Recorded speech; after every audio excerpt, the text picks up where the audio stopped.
세상 사람들은 감각의 문으로 들어오는 위로를 즐거워합니다. 그래서 육신의 정욕과 안목의 정욕과 이성의 자랑을 따라서 가장 달콤하고 매혹적인 육체적 쾌락에서 발견할 수 있는 모든 즐거움을 추구하려고 합니다. 그러나 하나님의 사람은 감각의 문이 아니라 믿음의 문으로 들어오는 모든 즐거움을 소망해야만 합니다.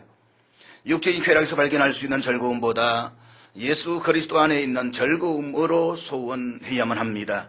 바로 그것이 그리스도 안에 있는 우리의 믿음과 또 그분을 향한 사랑을 입증하는 증거가 될 것입니다.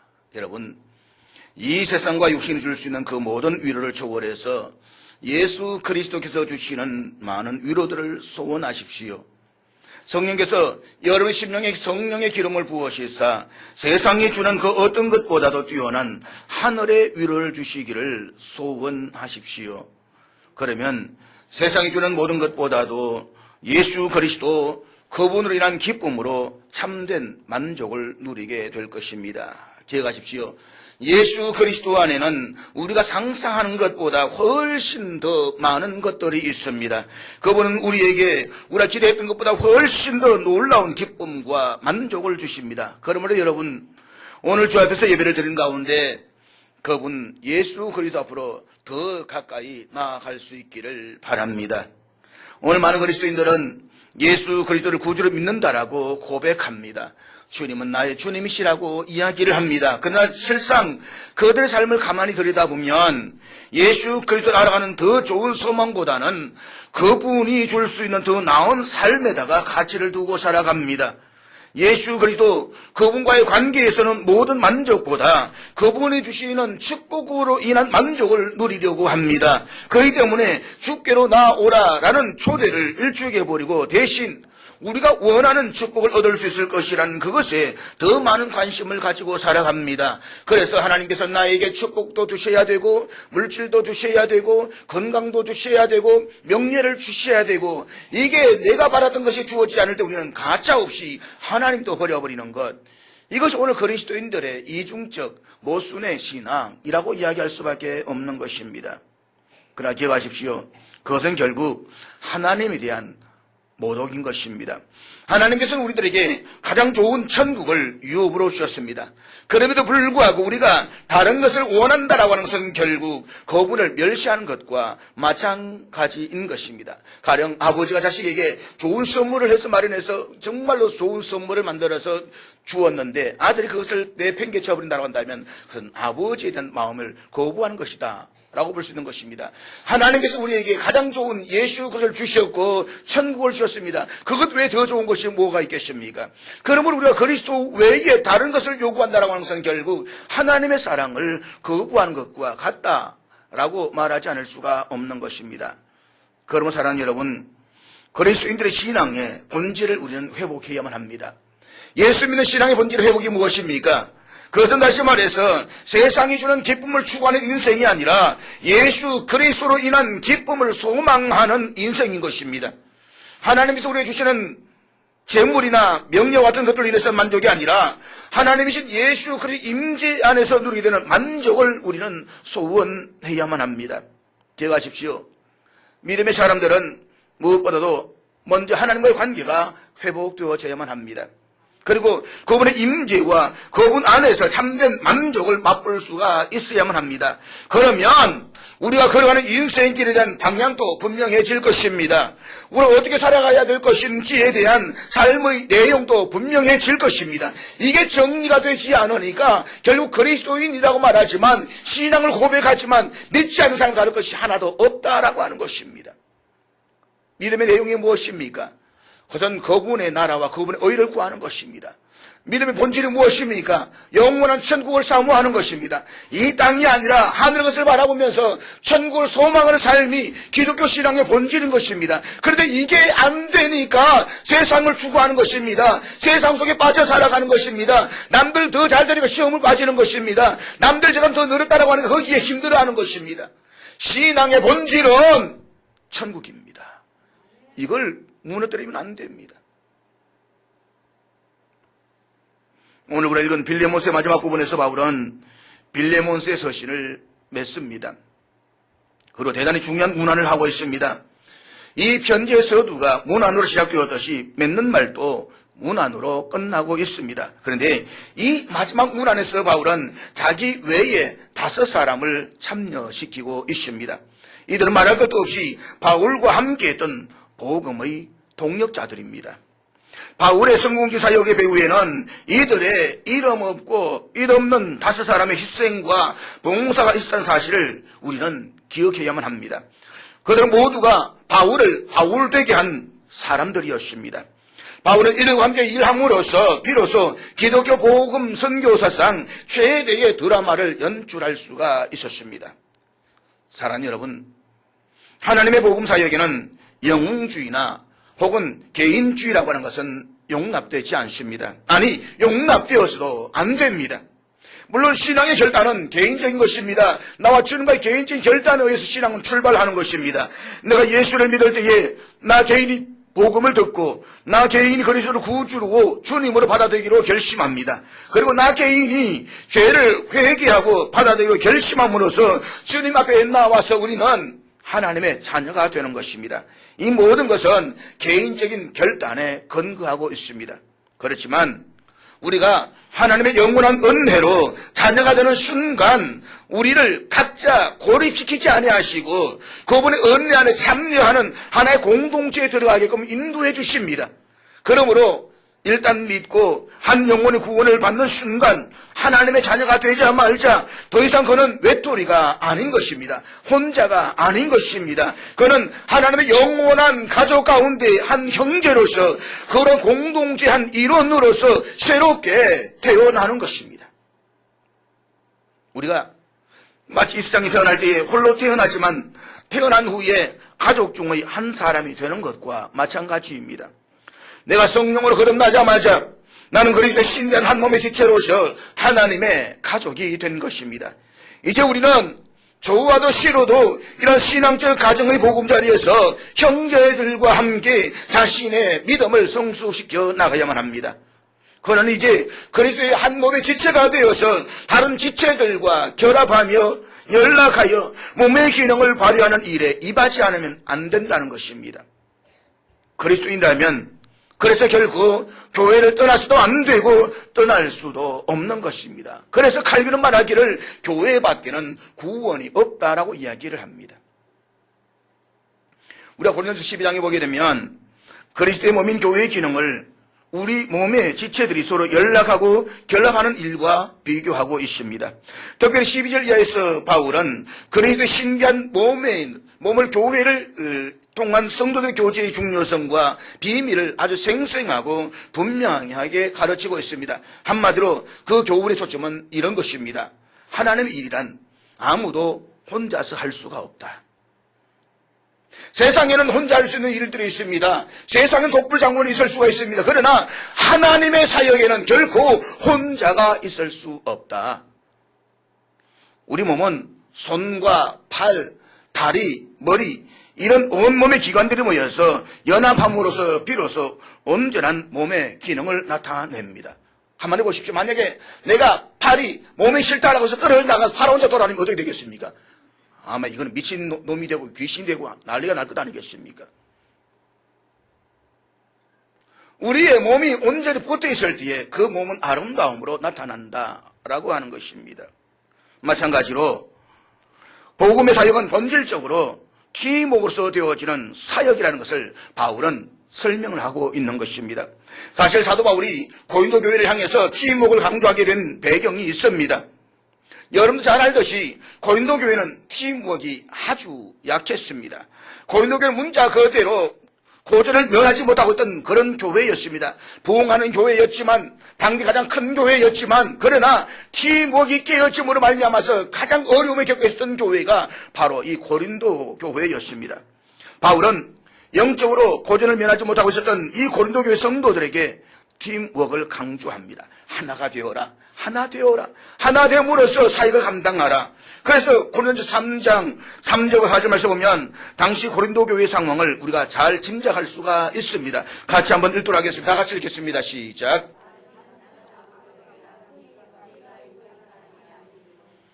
이 말씀에서 고린도 교회 교인들이 파당을 지어서 서로 분열하고 있었던 모습을 발견하게 됩니다. 고린도 교회는 방언도 많이 했습니다. 각양의 은사들이 많았던 교회였습니다. 아마 초대 교회 가운데서 고린도 교회만큼이나 성령의 은사가 탁월한 교회가 또 있었을까 싶을 정도로 고린도 교회는 성령의 은사가 탁월했던 교회였습니다. 어쩌면 한 사람 한 사람을 놓고 본다라고 한다면 정말로 더할 나위 없이 멋진 그리스도인들이라고 말할 수가 있습니다. 그렇지만 그럼에도 불구하고 그들은 인간적 파당의 문제를 해결하지 못하고 있었습니다. 때문에 그들은 내적인 분열로 인해서 교회가 심각한 어려움에 직면해 있었다는 것입니다. 이런 고린도 교회들을 향해서 바울은 이렇게 지적하고 있습니다. 너희들은 아직도 육체에 속한 사람들이다. 그리스도 안에서 너희들은 아직도 어린아이와 같다. 아직도 이기심을 벗어나지 못하고 있다. 아마 이 말씀 앞에서 어떤 사람은 이야기할 것입니다. 무슨 소리입니까? 내가 방언도 합니다. 예언도 합니다. 병도 고칩니다. 내가 어린아이라니요. 무슨 소리를 그렇게 하십니까? 바울은 말씀하는 것입니다. 너희들이 아무리 탁월한 은사를 행한다라고 할지라도 하나가 되지 못한다면 어린아이보다 못하다 이 말인 것입니다. 고린도전서 1장을 보게 되면 우리 이 배경을 좀 더 잘 알 수가 있습니다. 1장 12절 말씀 우리 같이 읽도록 하겠습니다. 다 같이 읽습니다. 우리 이 말씀에 보면 어떤 사람은 바울이라는 사람을 따라다니는 바울파였습니다. 바울은 전직 목회자라고 볼 수 있습니다. 그런가 하면 어떤 사람은 아볼로파였습니다. 아볼로파는 현재 담임 목사님이십니다. 그랬더니 전직 목사님도 있고 현직 목사님도 있는데 나머지 내세울 사람이 없다 보니까 그 당시 가장 열정적이던 예수님의 수제자인 이 베드로를 이름을 내면서 우리는 개바파, 이 베드로파다라고 이야기를 하고 있는 것입니다. 그런데 여러분, 이런 바울파나 아볼로파나 개바파보다도 더 얄미운 파가 있었습니다. 그 파는 나는 아무데도 속하지 않았습니다. 나는 초교파입니다. 무소속입니다. 나는 그리스도파입니다. 라고 주장하는 그리스도파인 것입니다. 그들은 자기는 그리스도에 속할 뿐이라고 말하면서 그런 사람들끼리 모여서 또 하나의 파를 만들었다라고 하는 것입니다. 이런 것을 보면 결국 사람과의 교제에서 파가 없을 수는 없는가 봅니다. 특히 우리나라 한국을 보면 더더구나 그렇다는 것이요. 문제는 내가 그것을 어떻게 조언하고 그리스도 안에서 순수하게 형제와 자매를 용납할 수 있느냐라고 하는 것입니다. 다시 말하면 교회 안에는 취향이 같은 사람들이 있을 수가 있습니다. 서로에게 끌리는 사람들이 있을 수가 있습니다. 그렇지만 여러분, 그리스도 안에서 어떻게 이러한 것들을 극복하고 하나가 될 수가 있느냐라고 하는 것입니다. 그런데 바울은 이런 사람들이 고린도전서 3장 5절 이하에서 이렇게 분명히 말씀하고 있습니다. 아볼로나 베드로, 바울 같은 사람들은 하나님께 서임받는 도구에 불과하다라고 말입니다. 아볼로가 무엇이냐? 바울이 무엇이냐? 베드로가 무엇이냐? 다 하나님께 쓰임받는 도구일 뿐이다라고 하는 것입니다. 여러분, 도구를 신격화해서는 안 되는 것입니다. 이 마이크가 얼마나 유용합니까? 만약에 마이크가 없다고 한다면 목은 금방 가버리고 말 것입니다. 그렇다고 해서 제가 이 마이크를 신격화할 수 있는 것은 아니지 않습니까? 도구는 어디까지나 도구일 뿐인 것입니다. 오주철이 하나님께서 쓰임받아서 설교를 행하고 있지만 그것은 도구일 뿐이지 신격화될 수 있는 존재는 아니다라고 하는 것입니다. 무엇보다도 하나님의 사역을 하는 사람들이 어떻게 팀워크를 이루어서 하나님의 일을 진행하느냐, 이것이 훨씬 더 중요한 것입니다. 그래서 이 계속되는 3장 9절 말씀에 보면 이렇게 말씀하고 있습니다. 이제 우리 같이 읽겠습니다. 시작. 바울은 파블로 나뉘어서 서로 다투고 있는 고린도 교회 성도들을 향해서 분명하게 말씀하고 있습니다. 우리는 다 하나님과 함께 일하는 하나님의 동력자들이다라고 말입니다. 여러분, 솔직히 하나님은 나를 통하지 않고서도 얼마든지 역사하실 수가 있는 분이십니다. 그 하나님이 나를 통해서 역사하기를 원하신다라고 하는 것은 하나님께서 오늘 저와 여러분 우리에게 주시는 은혜요, 특권인 것입니다. 우리가 가진 가장 지구의 특권이 있습니다. 그것은 하나님과 함께 일할 수 있게 된 특권입니다. 기억하십시오. 주님은 우리가 없이도 얼마든지 전도하실 수 있는 분이십니다. 가령 보십시오. 바울이 어떤 사울을 누가 전도했습니까? 다메섹에서 누가 전도했습니까? 오주철이 했습니까? 주님이 하셨잖아요. 혈기 덩덩이에서 죽이려고 가던 그 사울에게 주님 나타나셔서 사울아 사울아 라고 하니까 누구십니까? 나는 네가 핍박하는 예수다. 그래서 예수 믿게 됐지 않습니까? 거기에 누가 개입했습니까? 베드로가 개입했습니까? 우리 이정민 자매님이 개입했나요? 아무도 없다고요. 주님이시다고요. 그러니까 우리가 꼭 필요한 것은 아닙니다. 그러나 주님은 우리를 통해서 일하기로 작정하셨습니다. 그것은 우리에게 주시는 하나님의 은혜인 것입니다. 나 없이도 하나님은 일을 하실 수가 있는데 그 하나님이 나를 부르셨습니다. 은혜인 것입니다. 그래서 하나님 나에게 맡겨주신 그 일을 할 때에 나는 하나님과 함께 일하는 동력자가 되는 것입니다. 여러분, 우리가 주님과 함께 동력자가 되었다는 사실을 한번 상상해 보십시오. 이게 얼마나 흥분되는 이야기입니까? 흥분 안 되십니까? 그러면 여러분, 저기 이재용 삼성그룹 부회장이 와서 야 우리 동업하자라고 한다면 여러분 흥분 되십니까? 안 되십니까? 안 되세요? 거짓말하지 마세요. 온 동네 떠들고 전화하면서 난리 날 것 아닙니까? 와, 이재용이 찾아왔다. 찾아와서 나하고 같이 이 동업하잔다. 나 돈 하나도 없는데 말이지. 동업하재. 아마 온 세상 떠들고 날릴 것입니다. 컴퓨터에 앉아서 온 데다 글을 올릴 것입니다. 그런데 이재용이, 주님이 이재용보다 못하십니까? 빌 게이츠보다 못하십니까?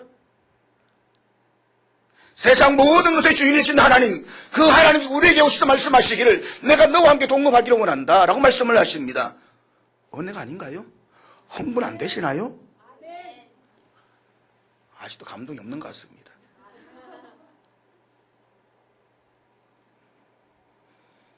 바울은 우리는 하나님의 동력자들이라고 말하고 있습니다. 바울 자신도 그들 가운데 한 사람에 불과하다는 말입니다. 내가 너에게 견지하지만 내가 잘난 것도 아니고 못난 것도 아니고 다 똑같은 사람이다. 똑같은 성정의 사람들이다. 나도 하나님께 한 도구에 불과할 뿐이다. 이것을 잊지 말아라. 이 말씀인 것입니다. 그런 사람 여러분, 우리 모두는 주님의 동력자들입니다. 그러므로 서로 팔을 만들므로써 교회를 어지럽게 해서는 안 됩니다. 서로 분열됨으로써 하나님의 영광을 해치는 행동을 해서는 안 됩니다. 이제 우리는 이 짧은 서신의 마지막에 언급되고 있는 지금까지 우리의 관심을 끌지 못했던 바울의 동력자들에게 관심을 갖기를 원합니다. 바울의 사역은 결코 그 혼자만의 사역이 아니었다는 것을 이 마지막 문 안에서 알 수가 있습니다.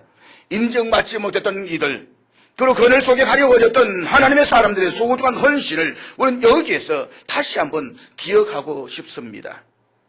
사랑하는 여러분, 신약에서 특별히 바울 서신과 사도 요한이 기록한 요한 서신을 읽으면서 가장 많이 등장하는 단어 가운데 하나가 무엇인 줄 아십니까? 그것은 서로라고 하는 단어입니다.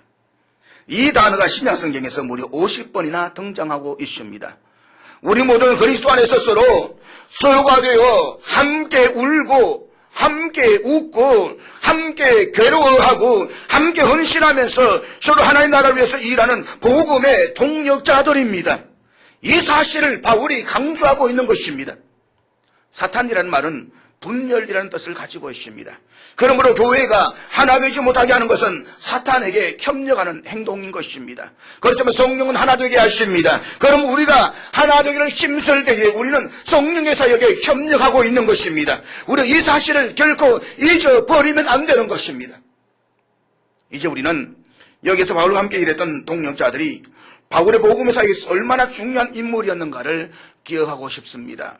먼저 에바브라입니다. 바울의 동력들 가운데서 맨 처음에 에바브라가 등장을 합니다. 골로새 4장 12절 말씀 보면 바울이 에바브라를 가리켜서 너희에게서 온 사람이라고 한 것을 우리가 볼 수가 있습니다. 골로새서는 바울이 골로새서를 교회를 향해서 보낸 서신입니다. 그러므로 에바브라는 골로새 지방 출신의 인물이라고 하는 것을 알 수가 있습니다. 골로새 1장 7절 말씀 우리 한번 같이 읽도록 하겠습니다. 같이 읽습니다. 시작. 여기 보면 에바브라는 바울이 사랑하는 동력자였습니다. 뿐만 아니라 골로새 교회 성도들을 영적으로 양육했던 것을 우리가 이 말씀을 통해서 알 수가 있습니다. 그러면 에바브라가 어떻게 주님을 알게 되었을까요?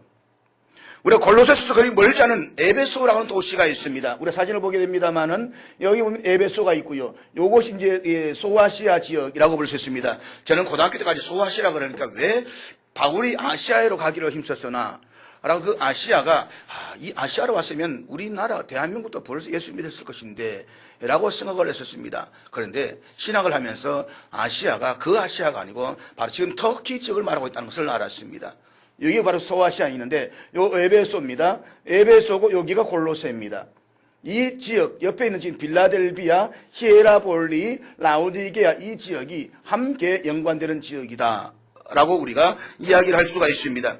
그런데 바울은 골로새 지방을 한 번도 방문한 일이 없습니다. 그러나 바울은 이 에베소라는 도시에 두란노 서원에서 약 3년간 머물면서 복음을 전거했습니다. 아마도 그때 에바브라는 골로새 지방으로부터 에베소에 있는 두란노 서원에 와서 바울의 설교를 듣고 예수를 믿었을 것이라고 추정이 됩니다. 에베소는 그 당시에 소아시아의 정치, 경제, 교통의 중심지였습니다. 우리 사도행전 19장 9절과 10절 말씀 같이 읽도록 하겠습니다. 같이 읽습니다. 시작. 말씀을 듣지 않고 항상 비판과 부정적인 언변을 일삼는 사람과는 상대할 필요가 없습니다. 그러나 이 말씀을 순전하게 받는 사람들을 따로 데려다가 바울은 두란노 서원에서 날마다 말씀을 강론했습니다. 그 결과 그 지역 전체가 하나님 말씀에 대한 충격적인 영향을 받고 있었다라고 하는 것을 우리 이 말씀을 통해서 볼 수가 있는 것입니다. 계속되는 말씀을 읽어보면 바울은 에베소를 중심으로 해서 사역을 했지만 그의 사역의 영향권은 아시아 전체에 미치고 있다는 것을 볼 수가 있습니다. 또한 바울의 영향으로 그리스도를 알고 그리스도의 제자가 된 골로새 한 인물이 에바브라 여사일 것이라는 사실을 우리는 여기에 다시 한번 추정할 수가 있는 것입니다. 그 후에 에바브라는 자신의 고향인 골로새에 돌아가서 복음을 전거했을 것입니다. 그리고 그는 골로새의 교회를 세워서 이 교회 창립자요 목회자가 되었을 것입니다. 그러므로 에바브라는 골로새 교회의 목회자로 생각하시면 될 것입니다. 그래서 바울은 골로새서 1장 7절에서 에바브라에게 너희가 배웠나니 라고 기록하고 있는 것입니다. 또한 바울은 에바브라를 가리켜서 우리와 함께 종된 에바브라라고 말하고 있습니다. 바울은 그리스도의 종이었습니다. 그런데 성경 읽어보게 되면 이 바울은 나는 그리스도의 종이다라는 이 명칭을 얼마나 영광스럽게 사용했는지 모릅니다. 똑같은 표현을 에바브라에게도 사용하고 있습니다. 우리와 같이 주님을 위하여 종된 에바브라. 이 말씀은 에바브라가 얼마나 신실한 주님의 일꾼이었는가라고 하는 것을 짐작하게 되는 것입니다. 그래서 골로새 4장 12절 말씀 다시 우리 같이 읽도록 하겠습니다. 같이 읽습니다. 시작. 여기에 보면 에바브라는 기도하는 사람이었습니다. 우리가 앞에 그림 다시 한번 보게 됩니다만은 앞에 그림을 다시 한번 띄워주십시오. 예. 앞에 그림을 보게 되면 이 그림을 그대로 나타나게 됩니다. 여기 보면은 히에라볼리가 있고 라우디게아 지역이 있고 골로새가 있고 에베소의 지도를 우리가 볼 수가 있습니다. 모두가 그 인근 지역이었다라고 볼 수 있는 것입니다. 그런데 에바브라는 이들 인근 지역에 있는 성도들을 위해서 아주 열심으로 주님의 일에 헌신하고 있었다는 것을 우리 이 말씀에서 볼 수 있습니다. 그런데 지금 빌레몬에서 바울은 에바브라가 어디에 있다고 말씀하고 있습니까? 나와 함께 갇힌 자 에바브라. 그는 지금 바울과 함께 로마의 감옥에 갇혀 있다는 것입니다. 그는 본래 골로새에 사는 사람인데 어찌해서 로마에 오게 된 것입니까? 로마에서 복음을 전하는 바울을 그냥 내버려 둘 수가 없었다는 것입니다. 이미 나이가 많은 바울, 그래서 혼자 외롭게 있는 감옥에서 있을 이 바울을 생각하면서 혼자 외롭게 일한 그를 내버려 둘 수가 없다고 생각한 것입니다. 그래서 에바브라는 로마에 있는 바울에게로 온 것입니다. 그리고 자발적으로 감옥에 들어와서 바울을 도우면서 위로하는 가운데 바울과 함께 하나님의 거룩한 사역을 감당하고 있었던 것입니다. 여기서 우리는 초대 그리스도인들의 협동심이 어느 정도인가를 알 수가 있습니다. 생각해 보십시오. 자기의 모든 개인적인 삶을 완전히 포기하고 로마에까지 와서 자청해서 감옥에 들어갑니다. 바울이 감옥에 갇혔다라고 말하지만 그 당시에 아주 자유가 없는 감옥은 아니었습니다. 일종의 연금 상태와 같았다. 일종의 로마 황실 안에 있는 그 틀 안에서 가두어 놓고 집에 살게 하면서 연금 상태로 더 이상 벗어나지 못하게 하는 그런 감옥이었다라고 보시면 될 것 같습니다. 그런 상황에서 이 에바브라는 바울과 같이 로마에서 사역하고 있었다라고 하는 것입니다. 12절에서 바울은 그가 로마에 있으면서도 항상 골로새 교인들을 위해서 애써 기도하고 있다라고 말씀을 하고 있습니다. 에바브라가 골로새에 있을 때에는 로마에 있는 바울을 걱정하면서 기도했습니다. 그 후에 그가 로마에 가서는 골로새에 있는 자기의 성도들을 걱정하면서 그들을 위해서 기도하고 있습니다. 이 말씀의 사람, 이 기도의 사람 에바브라, 그는 진리에 충성하고 의리에 신실하며 목회자의 뜨거운 심장을 가지고 있었던 사람이었습니다. 그는 골로새 일대를 든든하게 지켰을 뿐만 아니라 바울의 동력자가 되어서 사역했습니다. 에바브로 인해서 골로새 교회는 아름다운 교회, 좋은 교회로 성장할 수가 있었습니다. 그리고 이러한 동력자가 곁에 있었기 때문에 바울은 전 세계, 그 당시에 알려져 있는 전 세계를 돌아다니면서 훌륭하게 하나님의 복음 사역을 감당하는 사람이 될 수가 있었다는 것입니다. 우리가 이후에 천국에 가서 사도 바울을 붙들고 이렇게 묻는다 한번 생각을 해보십시오. 바울생인 그 당시에 교통도 불편한데 그 시대의 세계를 복음으로 뛰어들 수 있던 위대한 비결은 도대체 무엇입니까? 아마 바울은 이렇게 말하는지도 모르겠습니다. 제가 아닙니다. 내 사랑하는 동역자 에바브라 때문에 할 수가 있었습니다. 내가 골로새 지방을 방문하지도 못했는데 불구하고 골로새 일대에서 놀라운 사역을 할 수 있었던 것은 이런 사랑하는 동역자들의 수고와 헌신이 있었기 때문입니다. 다음으로 마가입니다. 빌레몬서의 마지막 부분을 등장하는 또 한 사람 인물 마가를 우리는 살펴봅니다. 마가라는 이름 앞에 바울은 나의 동역자라는 단서를 붙이고 있습니다. 마가는 본래 고향이 예루살렘입니다. 예루살렘 교회의 기도회는 주로 이 마가의 집에서 모였습니다. 그래서 우리는 마가의 다락방이라고 부르는 것입니다. 사도행전 12장에 보게 되면 베드로가 감옥에 갇혔을 때에 베드로의 석방을 위해서 간절히 기도했던 장소가 바로 이 마가의 다락방이었습니다. 뿐만 아니라 오순절 성령 강림 전야의 기도회도 마가의 다락방에서 개최되었습니다. 그러므로 마가는 어렸을 때부터 베드로와 요한과 같은 위대한 사도를 잘 알고 있었습니다. 골로새 4장 10절 말씀 보면 마가와 바나바는 생질관계였다라고 말하고 있습니다.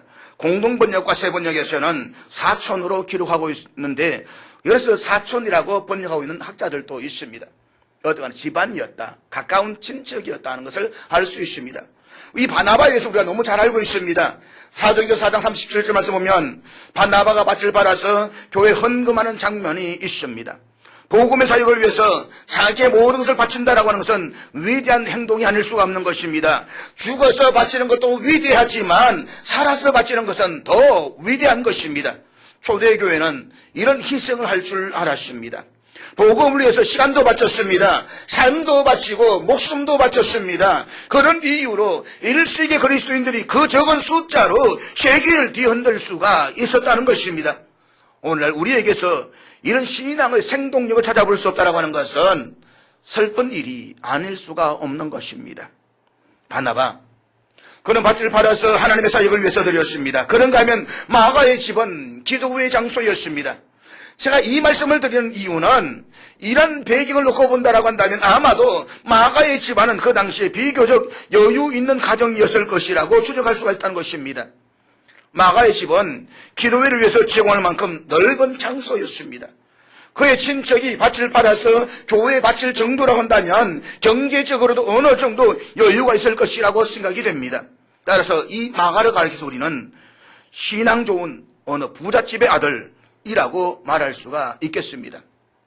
그는 어려서부터 신앙생활을 했습니다. 그러나 신앙적 가정에서 태어난 대부분의 자녀들에게서 볼 수 있는 현상처럼 그에게서는 뜨거운 열심은 없었다는 것입니다. 그래서 모태신앙은 말 그대로 모태, I cannot, 나는 할 수 없어, 이 신앙이라고 말하지 않습니까? 일반적으로 그렇게 쉽다라고 하는 것입니다. 그래서 그들의 신앙은 타성적이고 습관적입니다. 교회에 나오지만 명목상의 교인일 수가 훨씬 더 많다는 것입니다.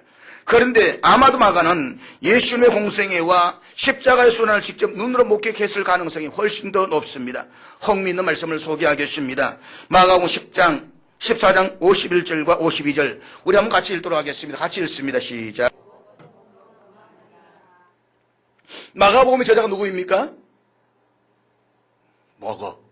네, 마가잖아요. 그죠? 마가복음의 저자는 마가입니다. 그런데 여기에서 한 청년이 누구라는 것을 저자인 마가는 밝히고 있지 않습니다. 왜일까요? 자기 이야기 때문입니다. 다시 말해서 자기의 부끄러운 모습을 그대로 드러내기가 이름이 마가가 헛 벗어놓고 도망갔다. 그 말하기는 좀 그렇다라고 하는 것입니다. 그래서 이 말씀에 나오는 청년은 아마도 마가 자신을 의미할 가능성이 많다라고 학자들은 이야기를 합니다. 그렇다면 우리는 여기에서 마가가 예수님을 끝까지 따라다녔을 수도 있다는 것입니다. 그런데 이 마가는 사도들 가운데서 특별히 두 사람과 관계를 맺고 있습니다. 한 사람은 바울이고 또 한 사람은 베드로입니다. 베드로전서 5장 13절 말씀 우리 한번 다시 읽도록 하겠습니다. 같이 읽습니다. 시작. 택하심을 함께 받은 바벨론에 있는 교회가 너희에게 문안하고 내 아들 마가도 그리하리라. 베드로는 마가를 가리켜서 내 아들 마가라고 말하고 있습니다. 이 마가는 신앙적으로 베드로의 영향을 많이 받았을 것입니다. 그러므로 마가의 믿음의 아버지는 베드로라고 말할 수가 있습니다. 바울의 믿음의 아들은 디모데 또 뒤에도 오네시모가 있다라고 이미 우리 말씀을 드렸습니다. 그런데 이 마가도 베드로에게서 많은 영향을 받은 것을 볼 수가 있습니다. 아마도 마가는 베드로의 특별한 사랑을 받으면서 성장했을 것이라고 생각이 됩니다. 그런데 우리가 사도행전을 읽어보면 마가는 처음에 바나바와 바울의 전도여행에 따라다니는 것을 볼 수가 있습니다. 그런데 제1차 전도여행 중에 마가는 여러 가지 이유로 전도팀을 무단 이탈해서 집으로 돌아가 버리고 말았습니다. 그러다가 2차로 바나바와 바울이 전도여행을 가려고 할 때 다시 따라 나서겠다라고 쫄랑쫄랑 나서는 것입니다. 결국 이 일로 인해서 바나바와 바울은 실망하게 놔두고 서로가 갈라서게 됩니다. 누구 때문에요? 마가 때문에. 그런데 팔은 역시 안으로 굽게 마련입니다. 바나바 마가는 친척 관계라고 했습니다. 그래서 바나바는 그렇게 싫어하는 마가를 데리고 떠나갑니다. 바울의 든든한 후원자였던 바나바, 바울의 사역을 할 수 있도록 끝까지 배려해 주었던 이 바나바, 그런 바나바와 바울의 관계였지만 마가 때문에 결국 갈라서게 됩니다. 그렇기 때문에 바울과 마가와의 관계는 그렇게 좋을 수는 없었다라고 볼 수 있는 것입니다. 그런데 놀라운 사실이 일어납니다. 바울이 로마에서 편지를 쓰는 빌레몬스에서 마가를 가리켜서 나의 동력자라고 부르고 있다는 것입니다. 바울이 쓴 마지막 쓴 편지가 디모데후서입니다. 디모데후서 4장 11절 말씀 우리 같이 읽도록 하겠습니다. 같이 읽습니다. 시작. 내가 올 때에 마가를 데리고 오라. 그가 나의 일에 유익하니라. 자, 여기 말씀 보면 그 과정이 다시 말해서 바울과 헤어지고 난 뒤에 마가를 따라가면서 어떤 일이 있었는지는 모르지만 분명한 것은 병원에 가는 것을 알 수가 있습니다. 젊었을 때 실수로 바울의 가슴에 못을 박았던 마가였습니다. 그런 마가가 나중에 변했습니다. 바울의 동력자로서 그리고 바울의 사역에 유익한 사람으로 말입니다. 그리고 그는 지금 바울의 사역을 돕기 위해서 바울과 함께 로마 감옥에 있습니다. 그렇습니다. 우리는 이 변화에 대한 기대를 가지고 살아가야 됩니다.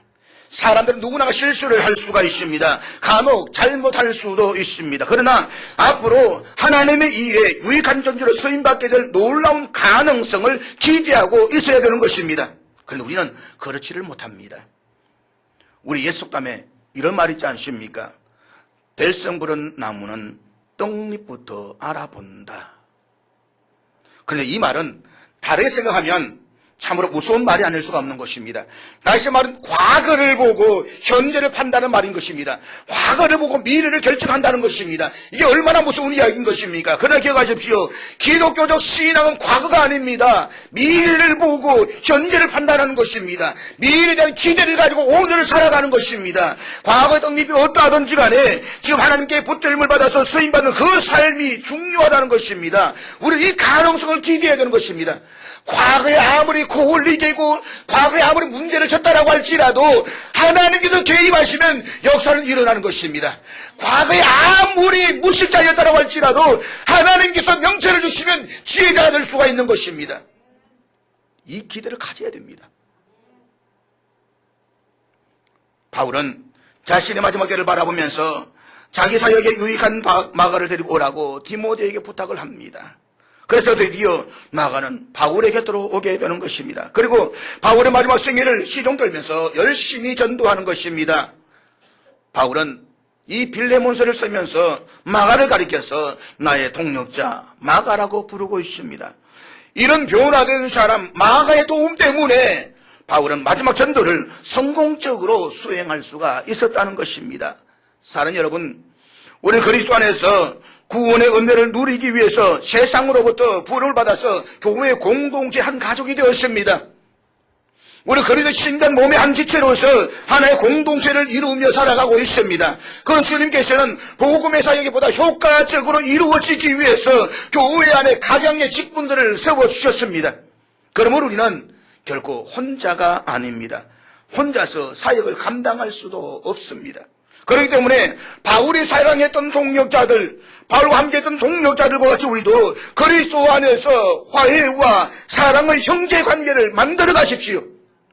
그렇게 함으로써 주의 몸된 교회가 든든하게 성장하고 저와 여러분의 신앙도 은혜와 기쁨 가운데서 더욱더 성숙해 갈 수 있기를 주의 이름으로 축복합니다. 기도하겠습니다.